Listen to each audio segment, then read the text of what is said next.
Saya berani mengatakan ini karena saya juga terlibat tahun 2000. Sampai namanya nomor togel besok mau keluar tahu. Sampai isi hati seseorang tamu mau ngapain dia tahu. Karena karomah itu lewat khotir membisikkan terhadap diri kita apa yang akan terjadi.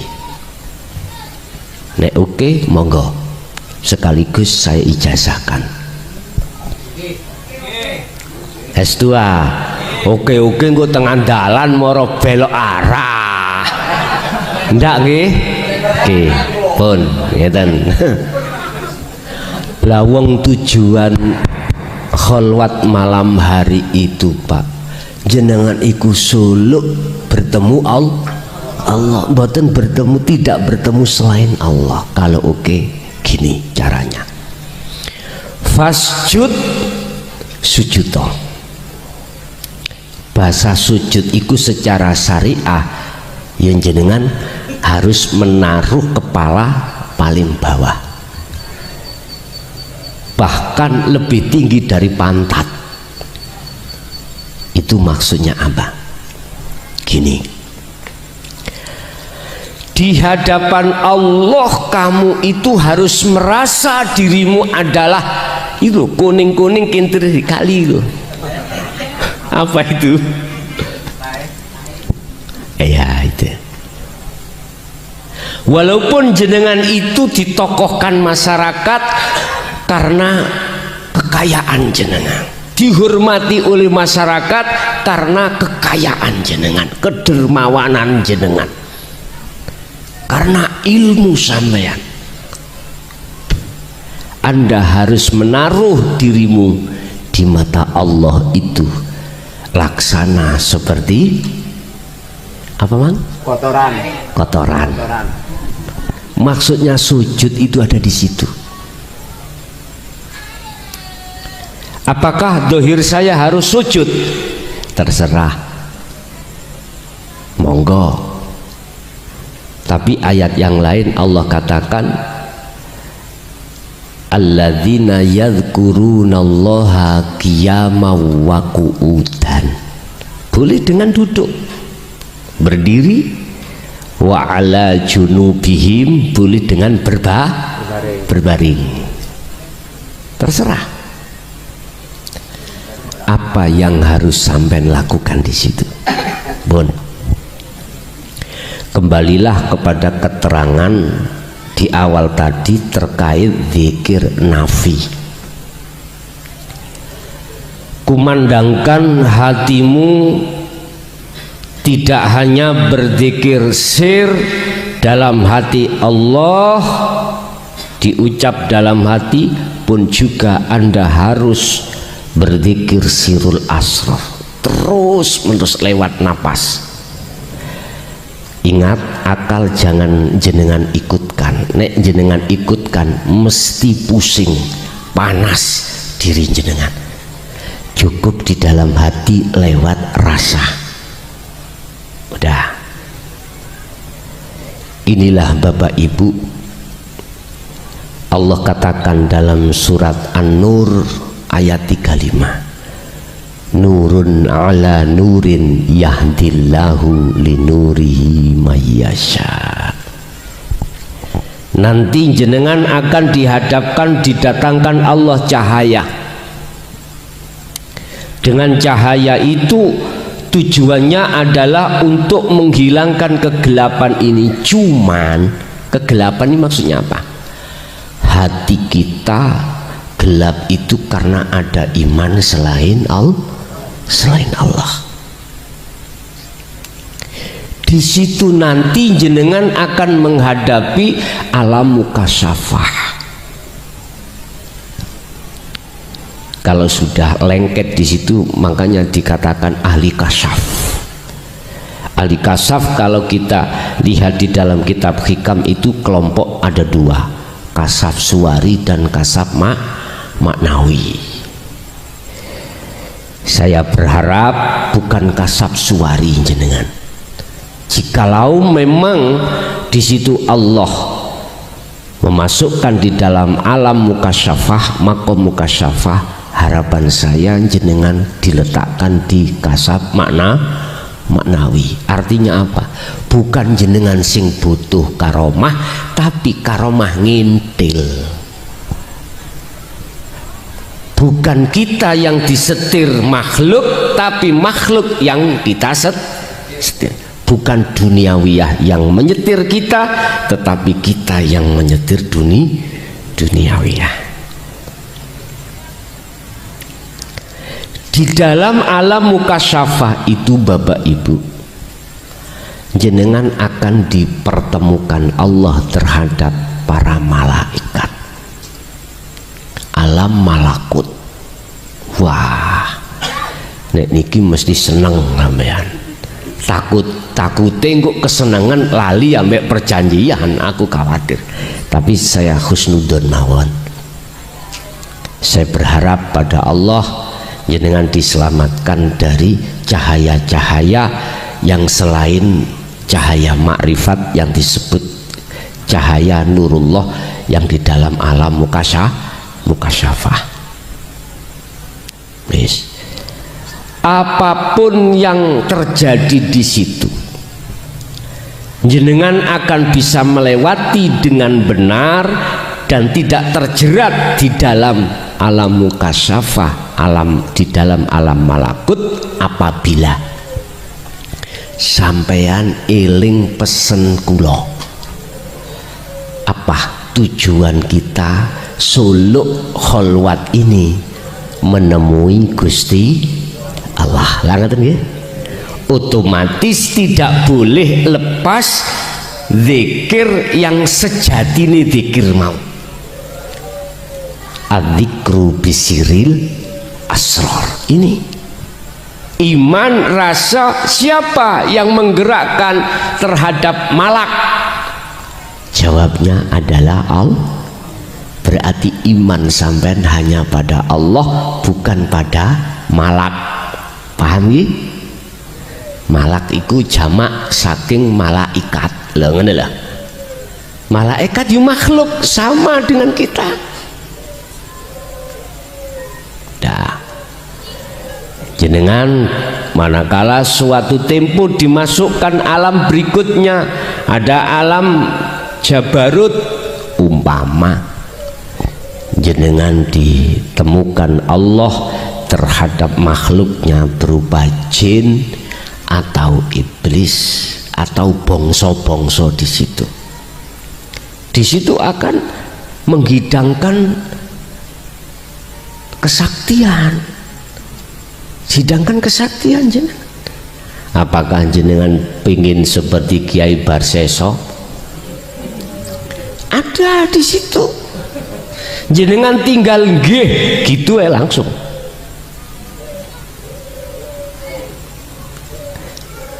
Kita tinggal mengatakan iya, aku suka. Udah. Tapi berhubung sudah kadung ada perjanjian, tetap Anda harus beriman melihat Allahnya yang berperan. Selamatlah kau. Masuk Anda di dalam alam lagi, namanya alam lahut, di mana dipertemukanlah jenengan dengan para rasul, mulai Nabi Adam sampai Nabi Muhammad sallallahu alaihi wasallam. Bahkan para kekasih-kekasih Allah. Bisa jadi semua kekasih Allah yang ada di situ ditemukan jenengan diletakkan di tengah-tengah, dikongkon dadi imam. Loh, bisa. Masuk masjid kawati besar. Semuanya pakai jubah. Jenengan yang disuruh ngimami. Bisa jadi. Aku tanya, ini makhluk napa bukan? Makhluk toh. tujuan kita suluk kholwat adalah wusul, bertemu Allah, liqa. Anda akan selamat dari godaan ujian di dalam makom mukasyafah manakala jenengan iki memegang teguh faqadis tamsaka bil urwatil wuthqa lam fisomalha, tali Allah ini. Ya ini tali jenengan pada Allah, zikir niki wau mesti selamat. Urusan nanti kesaktian, urusan nanti karomah, kasyaf maknawi itu ngintil wis urusannya Allah. Jangan sekali-kali kita punya maksud di situ. Kadang-kadang ini ya kayak kesempatan, Pak. Iya, utangku akeh. Masalah omah durung punya, pingin beli omah, beli rumah, anak-anakku dan sebagainya. Sing penting aku sudah ngomong kalau ini kita berbelok arah miturut tujuan kita suluk itu wusul pada Allah. Ingat, Allah katakan alhaakumut takatsur hatta zurtumul maqabir. Coba lalainya kita pada Allah itu dikarenakan di dalam diri kita mewah selain Allah. Itu sampai kapan hatta zurtumul maqabir? Kalau kita tidak lekas untuk melakukan tindakan zikir nafi isbat, maka hatta zurtumul maqabir, sampai mati Pak kita. Seperti itu. Yang jelas sudah saya katakan. Jadi kalau melihat surat Al-Insan 26, wa minal laili, separuh dari malam, berarti jam 11, separuh dari malam. Jam 11 Anda mulai langsung berzikir tersebut. Nah, ketika khalwat secara khusus ini loh Pak Bu ya, dominan jenengan ini akan diterjadikan melihat cahaya makrifat yang dimaksud di dalam surah An-Nur itu di situ.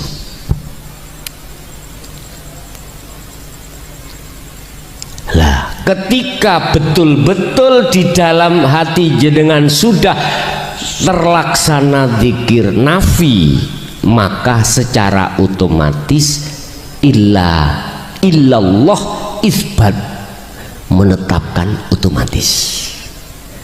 Jadi Allah itu nanti ada di dalam ilah, gitu.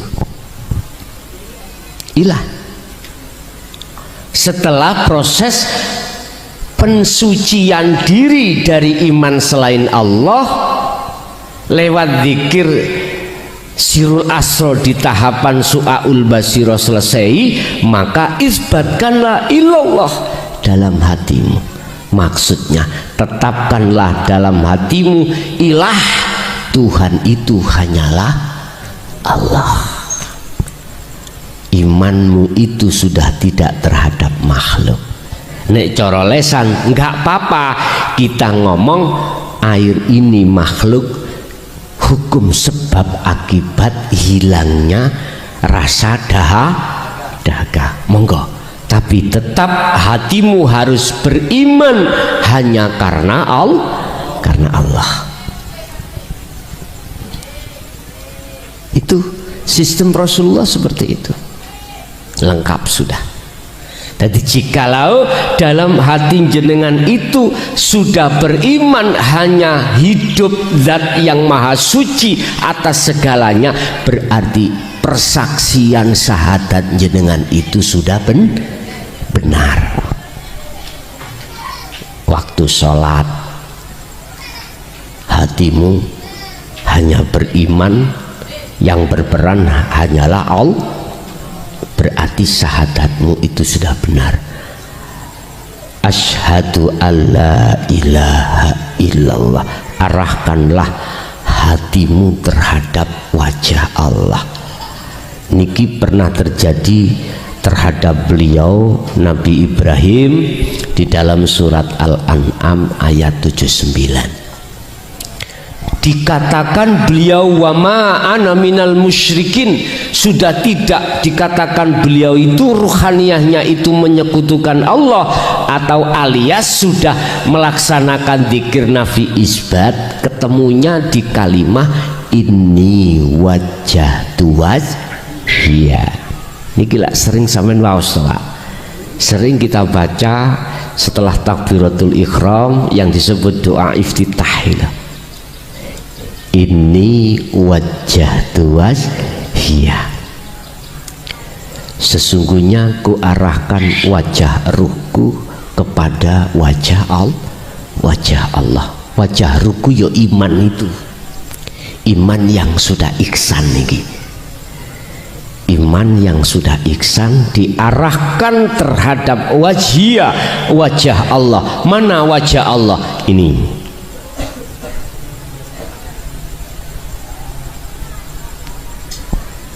Berarti umpama aku bilang hatimu itu sudah tidak mengakui yang bertakbir kau, yang membaca Fatihah kau, yang sujud kau, yang rukuk kau, yang duduk kau, Anda sudah tidak mengakui kalau munculnya gerakan itu dari Anda, tapi dari Allah. Inilah maksud inni wajjahtu wajhiya, sifatnya lilladzi fatoros samawati wal ard hanifan, olehmu madhep, olehnya kau menghadap hanifan dengan sungguh-sungguh. Sifatnya lilladzi fatoros, dialah zat yang menciptakan, yang menggerakkan, yang menguasai segala alam langit dan alam bumi. Maksudnya alam langit yaitu ruhaniyah jenengan, alam bumi jasmaniyah jenengan. Terakhir, wa ma ana minal musyrikin, dan saya, kata Nabi Ibrahim, kalau sudah begini bukan termasuk orang yang menyekutukan Allah. Inilah persaksian yang benar. Pertama. Syahadat yang kedua, wa asyhadu anna Muhammadar Rasulullah. Dan saya bersaksi sesungguhnya Muhammad itu adalah utusan Allah. Konteks secara syariat tetap terhadap beliau Muhammad ibnu Abdillah, yang kita tidak menangi. Nah, bahasa Maduranya menangi, enggak menangi. Tak jepok Kanjeng Nabi. Enggak menangi kita. Kita tidak jamani. Loh, sekarang tadi saya katakan bersaksi yang benar harus tahu siapa yang disab. Loh, kita nggak pernah ketemu. Tak jepok. Kita nggak pernah tak jepok. Gitu. Bagaimana syahadat kita terhadap Rasul itu benar? Benar secara syariat, konteksnya iman, tapi belum ihsan. Harus percaya kalau Rasulullah Muhammad ibnu Abdillah itu la nabiyya ba'da, tidak ada nabi setelahnya. Beliau adalah Rasulullah akhiruz zaman. Ini konteks secara syariat benar, iman, tapi ihsannya belum. Jaga bagaimana ihsan kita. Yes. Saya tanya, Muhammad itu makhluk apa kholik? Makhluk ya? Oke, kholik. Oke, makhluk. Sifatnya khaliq, sifatnya makhluk tadi sudah dikatakan la haula wala quwata. Nggak bisa melihat kalau tidak dilihatkan Allah, nggak bisa mendengar kalau tidak didengarkan Allah, tidak bisa berucap kalau tidak diucapkan Allah, tidak bisa bergerak kalau tidak digerakkan Allah. Innaka la tahdi man ahbabta, surat Al-Qasas 56. Innaka, sesungguhnya kau Muhammad, innaka sak temene sira Muhammad iku la tahdi, wonten la nafine Pak, tidak bisa memberikan petunjuk. Loh, ini langsung Rasulullah, apalagi seongkok kacung muklason, gak bisa. Man ahbabta, terhadap orang, walaupun orang itu ahbabta yang kau cintai Muhammad, nggak bisa kau memberikan petunjuk. Terus siapa ya Allah yang memberikan petunjuk? Walakinallaha yahdi may yasha, tetapi yang bisa memberikan petunjuk hanyalah Allah.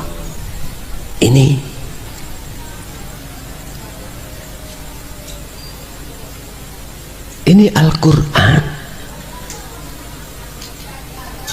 Rasulullah sendiri mengatakan seperti itu, dan Rasulullah sendiri yang disebut Allah sebagai makhluk yang tidak bisa memberikan petunjuk. Tetapi ketika saat secara syariat memang beliau Rasulullah memberikan petunjuk bimbingan, tetapi hakikatnya itu Allah. Bahasa sederhana, Allah mengizini Rasulullah untuk memberikan petunjuk. Allah mengizini air ini, akhirnya air bisa menghilangkan rasa dahaga. Konteks secara syariat pandangan tidak sama dengan hakikat, tapi bagaimana ini biar sinkron, nggak sikut-sikutan, yaitu tadi Allah memberikan izin terhadap Rasulullah untuk memberikan syafaat atau memberikan hidayah. Tapi bukan berarti Muhammad itu mutlak yang memberikan hidayah, enggak.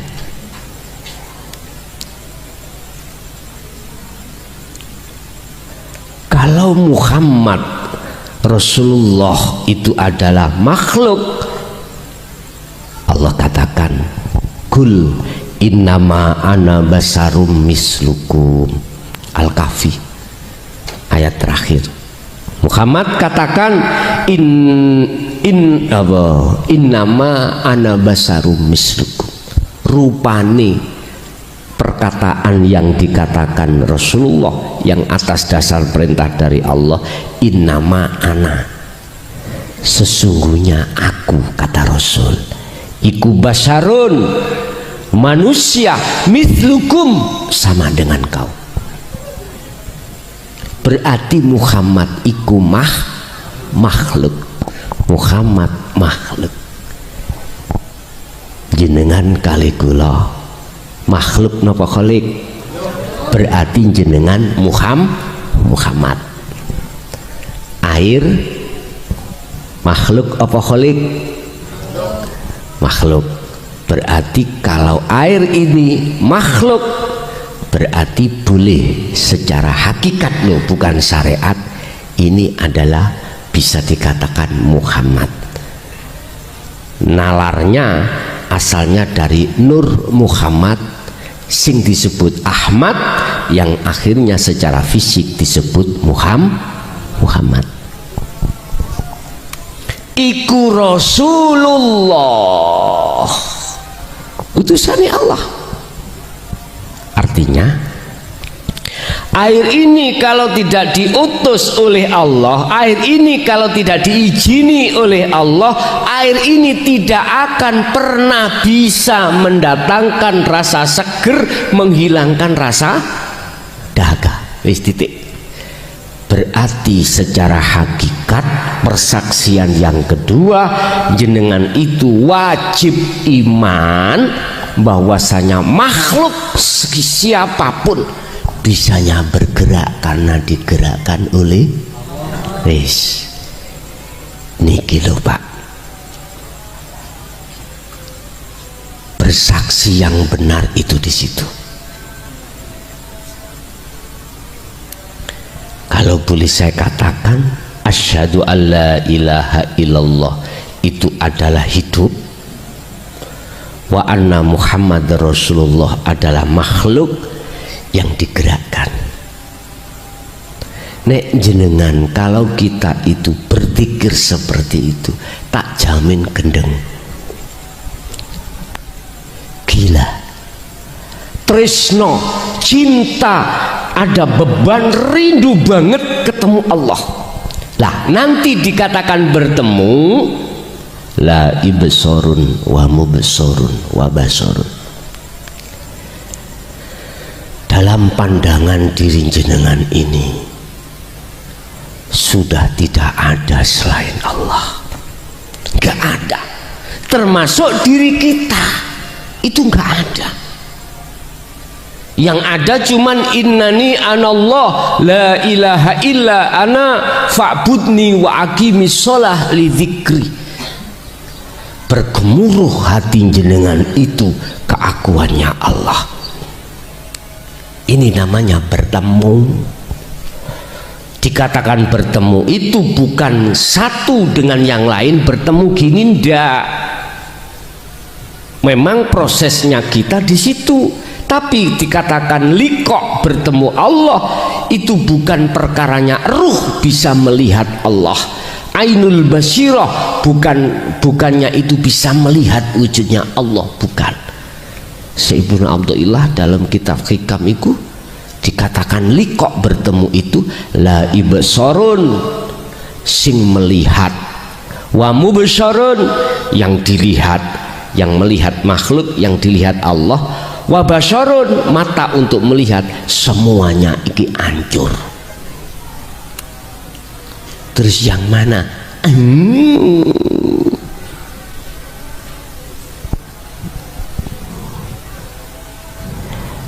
Hati kita sambung pada ini loh Pak ya, lewat rasa. Kita nggak ada. Akhirnya di dalam Quran tauhid yang paling puncak, wahyu yang paling puncak baginda Rasul itu ada di surat Al-Anbiya ayat 25. Wa ma arsalna min qablika mir rasulin illa nuhi ilaihi annahu rupane la ilaha illa ana. Udah puncak sudah. Muhammad, sampaikanlah wahyu ini terhadap umatmu, pemahamannya sampaikanlah. Disampaikan kali Rasulullah, sebab utusan sebelum kau semuanya menyampaikan hal ini. Lah kalau kita tidak belajar ilmu tasawuf, ngertinya dari mana? Lah gitu toh. Sedangkan kita umat Islam khususnya paling banter sudah, syariat tarekat mandek sudah, ilmu hakikat tasawuf tidak mau. Nah ini usulnya dari mana? Nggak bisa. Sebab kalau kita lihat syarat orang dikatakan bisa liqa bertemu Allah dalam kurung wusul di makom musyahadah, bukan mukasafah ya. Nek mukasafah mau jenengan ketemu karomah mau. Kalau musyahadah itu berarti kebukanya ghaib Allah. Asalnya kita itu ghaib pada Allah, sekarang Allah hakul mubin. Itu ada dua. Wa man kana yarju liqa rabbih. Rob bahasane rob lho Pak iku. Mboten boten kados surat Al-Ankabut wa man kana yarju liqa Allah. Nah iki khusus liqa Allah, iki khusus umat Islam. Kalau Al-Kahfi ayat 110 itu untuk seluruh umat manusia. Wa man kana yarju liqa rabbih, barang siapa yang dalam hatinya ingin bertemu Tuhannya. Kalau Islam berarti mengatakan Allah. Semuanya sama syaratnya, ada dua. Pertama, fal ya'mal amalan sholihan. Itulah yang kumaksud zikir nafi isbat di segala amaliyah apapun, baik sholat, zakat, poso, haji atau amaliyah di luar itu, wajib jenengan iku melakukan zikir nafi isbat. Itu yang disebut fal ya'mal amalan sholihan. Secara hakikat berarti ruhaniyah hati jenengan. Kalau secara syariat ya jasmaniyah sampai niki harus melakukan yang disebut fal ya'mal amalan sholihan. Jasad ini ninggalkan larangan, menjalankan perintah. Ini pertama, itu dilakukan tidak mengenal waktu dan tempat. Uzkurullaha dzikron katsiron. Wa qala aidan ya ayyatuhan ala bidzikrillahi tatmainnul qulub. Udah. Kedua, wala yusyrik bi ibadati rabbih ahad. Jangan sekali-kali kau menyekutukan Allah di segala aspek apapun, jangan dengan sesuatu. Jikalau kau ingin betul-betul bertemu Allah ketika makan, minum, sholat, apapun, jangan pernah dalam hatimu mengakui makhluk itu yang bisa berperan. Anda harus melakukan zikir nafi isbat tadi. Isbat menetapkan keakuannya Allah yang melakukan. Wah, niki. Ini dilakukan umat Islam berarti Rabbihinya itu adalah ai Allah, ya dah. Kalau di luar umat Islam, kalau memang betul-betul bertauhid, Rabbihinya sesuai dengan ismu datnya itu apa, terserah. Tapi itu nggak dipersoalkan. Yang jadi persoalan adalah ketika ruhaniyah ini wajib jatuh terhadap laisa lahu kamislihi syai'un, laisa kamislihi syai'un, jatuhnya di itu. Nggih, ngapunten. Nabi Isa, Nabi sebelum Nabi Isa barang semuanya sama. Beliau mengarahkan, menganjurkan umatnya untuk hanya menyembah, bersaksi terhadap Robnya. Tidak ada Rasul satupun yang mengatakan sembahan saya, nggak ada, nggak ada. Puja-puji saya, nggak ada. Semuanya Rasul itu mengarahkan terhadap hambanya itu hanya bersaksi, menghadap, beriman pada Tuhannya semuanya. Karena beliau Rasul itu, beliau sudah masuk dalam man arafa nafsahu faqad arafa rabbahu. Beliau sudah jadi kekasih Allah, otomatis sudah makrifat. Nah sekarang Rasulullah secara syariat, para nabi sudah tidak ada, akhirnya ajaran itu diteruskan tabi'ina sholihin. Ini yang sering kami sebut sebagai guru akhirat kita. memakai sistem wasilun, sistem di mana hukum syariat ini dijadikan sebagai hukum hakikat. Kok bisa? Sebab dengan menjadikan hukum syariat menjadi hukum hakikat, ruhaniyah Anda bisa ma'rifat pada Allah. Qad khasiral ladzi qad aflahal mu'minuna alladzina hum fi sholatihim khashi'un. Ketika Anda mengalami dua hukum, larangan dan perintah, keakuan diri Anda sudah lepas. Inilah hukum syariat menjadi hakikat untuk supaya bisa makrifat pada Allah. Qala Rasulullah sallu kama ra'aitumuni usolli. Ya seperti ini. Bapak Ibu, jadi bersaksi yang benar adalah yang menyaksikan itu wajib tahu siapa yang disaksikan.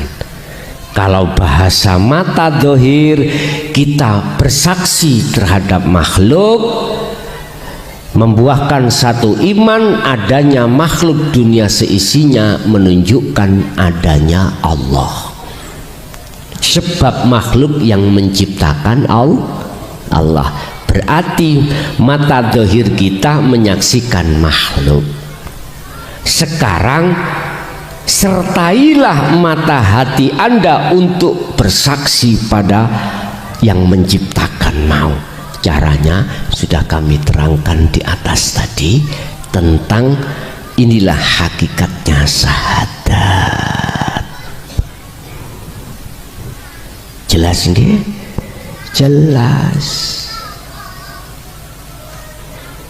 Mengapa dulu itu Bapak Ibu ini tidak digelarkan?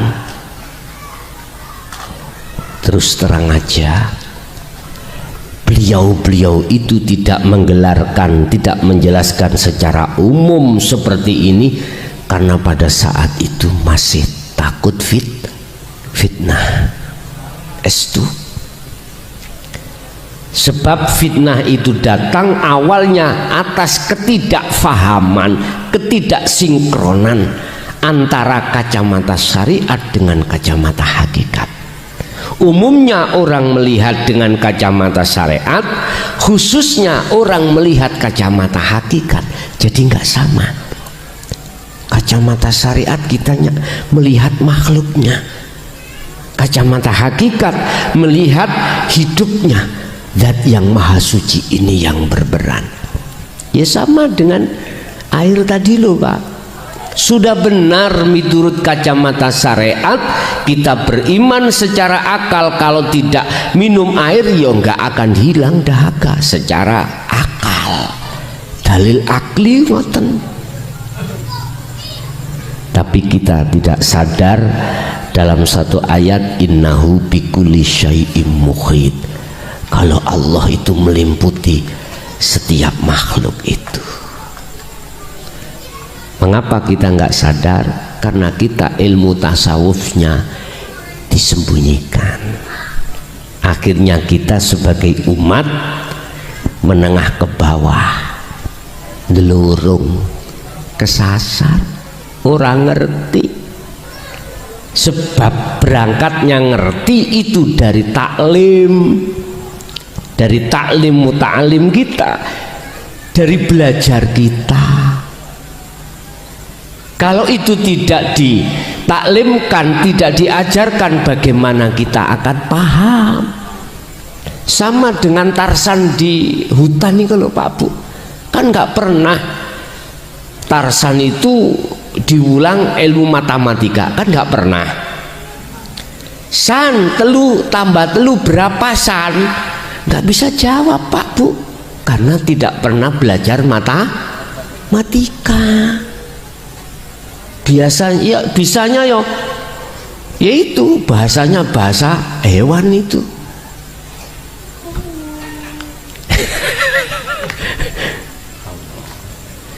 Itulah laksana seperti itu.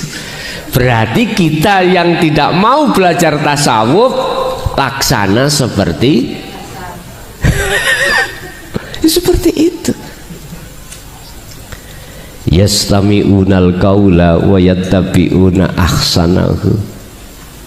Pengikut Rasulullah itu adalah beliau itu mendengarkan ajaran yang diajarkan oleh Rasulullah, tidak hanya syariate, bahkan sampai tasawufi. Itu Rasulullah. Wa yattabi'una ahsan.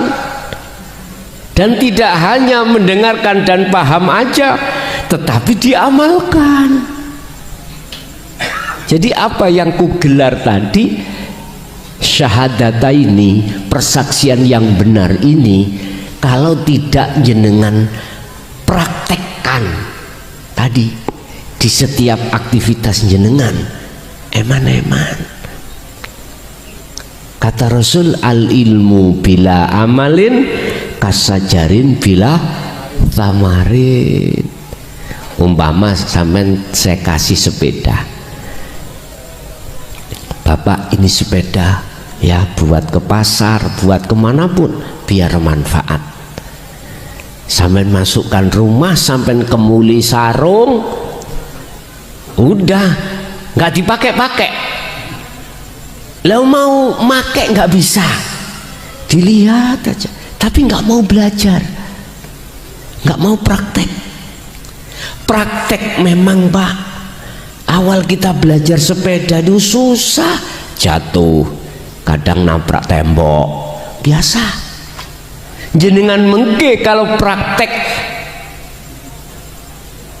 apa namanya bersaksi yang benar ini, ya jatuh bangun, nggak apa-apa, itu wajar dan itu hukum sunatullah.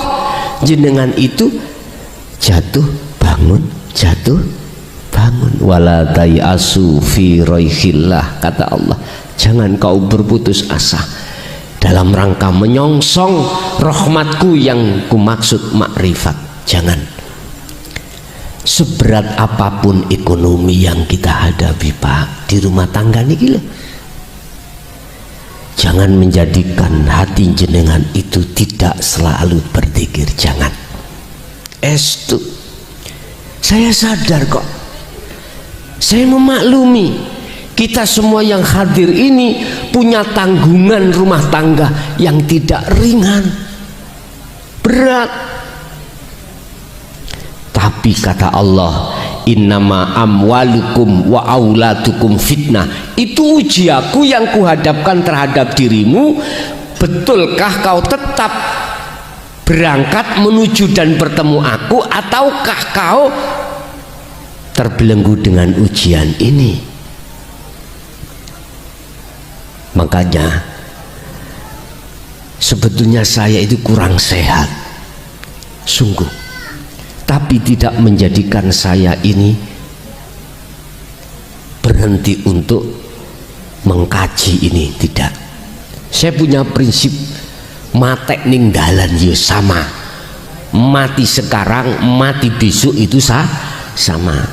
Saya sudah cek total kepada dokter, saya teringgapi, mohon maaf, sebetulnya saya tidak suka periksa-periksa itu. Boleh tahu, boleh ngoten ya, mau nak mboten tahu lah penak toh, boleh tahu, karena memang secara syariat harus seperti itu. Tetapi tidak menjadikan saya untuk berhenti dalam bertablik tentang hal ini. Saya nggak usah ngomong penyakit apa, nggak usah. Sing jelas penyakit umum nopo, diabetes. Diabetes saya sudah 200, hitungannya 200 sedikit gitu. Normalnya itu 100 berapa, 150. Lah kok itu dokternya, waduh Gus, harus berhenti minum-minum yang manis-manis. Kalau saya seperti itu tak sikat mawon. urusan besok ya besok, tapi nggak masalah. Sampai Pak Dokter bilang, Gus, kalau mau untuk nunggoni umat lebih lama, tolong, gak apa-apa minum, tapi jangan terlalu banyak. Makan juga begitu, boleh, tapi jangan terlalu banyak. Makanya kok Pak, saya itu makan itu kadang 1 hari 4 kali, nggak bisa gemuk. Saya kira saya cacingan. Nek dulu kan begitu Pak ya, perutnya aja yang gendut tapi nggak bisa lemu, tanda ada cacingan. Ternyata enggak, itu tadi. Ya udah, jamaah juga menyarankan saya untuk menjaga itu. Ya sanges tono. Jadi agak puasa Pak, saya makan ya agak puasa, minum juga agak puasa. Kata dokter, sikat terus minum yang banyak air putih, kata gitu. Ya nggak apa-apa. Sebetulnya rokokan kalau nggak ngopi yes kurang mantap Pak ya, tapi tetap ya saya minum sesuai petunjuk dokter, boleh kalau tidak banyak sak morong geding. Oke, pun Bapak Ibu, jadi kita memang dihadapkan beberapa ujian, tapi tetap jangan sampai putus asa. Jenengan yang sudah ditakdirkan Allah menerima tali ruh langsung pada Allah malam hari ini, yaitu zikir lewat persaksian yang benar, sudah jenengan masuk di dalam hati. Apabila tidak dilaksanakan, eman bahasa Maduranya eman ya, eman laksanakan. Tapi gini, nanti jangan pernah takut sampean ketika mengamalkan apa yang kumaksud, wa minal laili fasjud lahu fasabbihu lailan tawilan. Jangan pernah takut, apapun yang dihadapkan jenengan langsung atau tidak langsung pada saat berzikir malam hari, jangan pernah takut. Bisanya nggak akan pernah takut jenengan kalau tetap iman sampean itu terhadap Allah. Sebab namanya orang Pak, kadang ada takutnya Pak ya. Angin datang, gitu ayo sudah takut, akhirnya dunsel ke biniknya.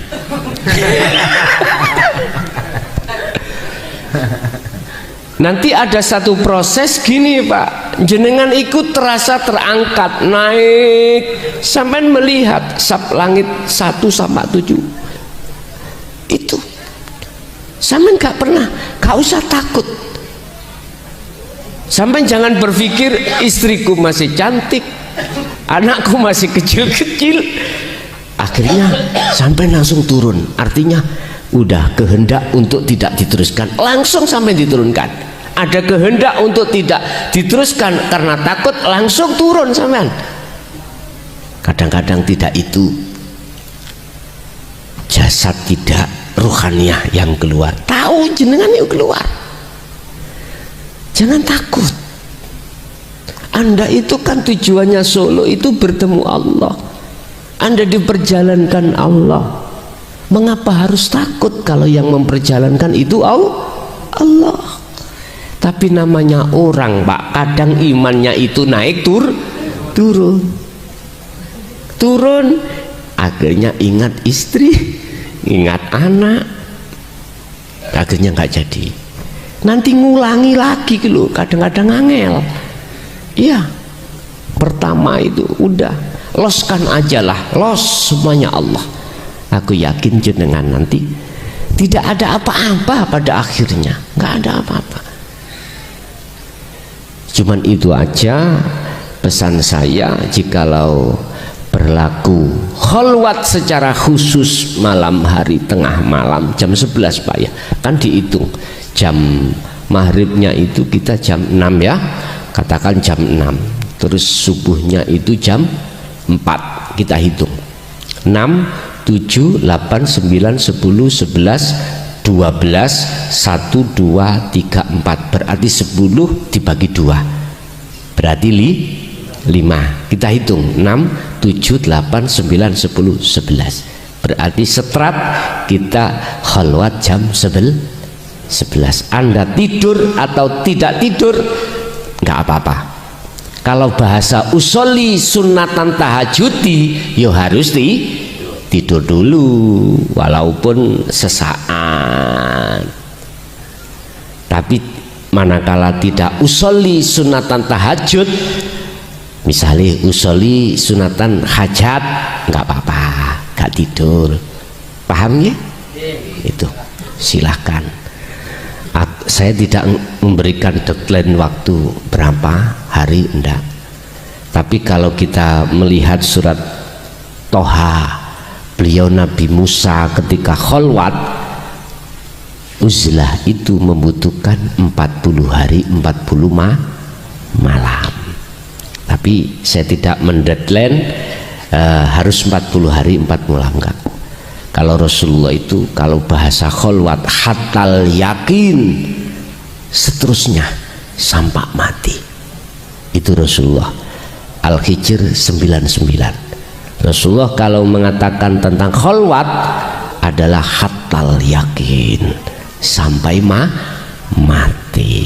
Bapak Ibu hadirin jamaah rahimakumullah, cuma aja walaupun kondisi saya kurang stabil, ngaji tetap ngaji, tapi tidak terlalu lama, biasanya sampai 2-3 jam, mungkin bisa kami onsrot 2,5 jam atau 4 jam. Nggih, awal sampai akhir bila mana ada kalimah yang menyinggung jenengan, saya atas nama pribadi Mukhlason minta maaf yang sebesar-besarnya.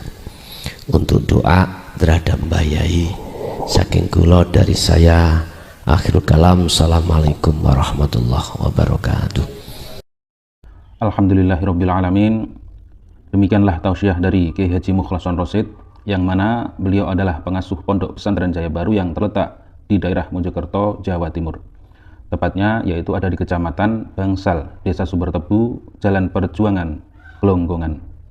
Beliau adalah ulama sufi, ulama tauhid yang mengajarkan ilmu-ilmu tauhid dan tasawuf, yang mana dalam ilmu ini juga berkaitan dengan ilmu leluhur Jawa yang mengutamakan ajaran kebatinan atau ilmu ruhani.